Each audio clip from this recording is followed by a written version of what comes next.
Hi అండి, అందరికీ నమస్కారము. ఈ వీడియో అయితే వైకుంఠ ఏకాదశి రోజు తీసిన వీడియో అండి. అంటే నిన్న ముక్కోటి ఏకాదశి కదా, ముక్కోటి ఏకాదశికి నేను ఇంట్లో ఇలా పూజ అయితే చేసుకున్నానండి. ఫస్ట్ అయితే ఉదయాన్నే లెగవగానే బయటంతా క్లీన్ చేసేసుకొని అలా ముగ్గు అయితే వేసుకుని ఫ్రెష్ అప్ అయి వచ్చిన తర్వాత ప్రసాదం అయితే నేను రవ్వ కేసరి అయితే చేశానండి. తర్వాత ఇంకొక బౌల్లో కూడాను అటుకులను పట్టికి బెల్లం చిప్స్ ఉంటాయి కదా, అవైతే వేసి వచ్చినప్పుడు అటుకులు అయితే తీసుకొచ్చారండి. ధనుర్మాసంలో కృష్ణుడికి ఎక్కువ పూజలు చేస్తూ ఉంటారు కదా, అటుకులు కృష్ణుడికి ఇష్టం కదా, అందుకని చెప్పేసి అటుకులు అయితే పెట్టి అలా పూజ అయితే చేసుకున్నామండి. తర్వాత పిల్లలు కూడా ఫ్రెష్ అప్ అయ్యి వచ్చిన తర్వాత అలా దండం పెట్టుకున్నారండి. ఇంక తర్వాత గుడికి అయితే వెళ్ళాము. మాకు దగ్గరలో అంటే మా క్వార్టర్స్లోని రాములవారి గుడి అయితే ఉంటుంది. ఇంక అక్కడ గుడి దగ్గరికి అయితే వెళ్ళాము. రాములవారిని అయితే అలా అలంకరించారు ఆ రోజు.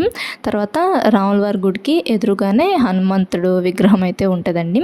ఇంకా ఆ రోజు ఉత్తర ద్వార దర్శనం ఉంటుంది కదా, బయట అలా విగ్రహాలు అయితే బయట అయితే పెట్టారు. ఈవినింగ్ కూడాను ఇలా పూజ అయితే చేసుకున్నామండి. ఈవినింగ్ ఏమో ప్రసాదం పాలల్లో కొంచెం బెల్లం అయితే వేసి ఇంకా పాలు ప్రసాదంగా అయితే నైవేద్యంగా పెట్టారు. పూజ గదిని అయితే ఇలా అయితే అలంకరించుకున్నానండి. చామంతి పూలేమో ఇక్కడే తీసుకున్నాను. బంతి పూలు అమ్మ వాళ్ళ ఊరు నుంచి వచ్చినప్పుడు తెచ్చారండి. వీడియో నచ్చితే లైక్ చేయండి. ఓం నమో వెంకటేశాయ. Thanks for watching.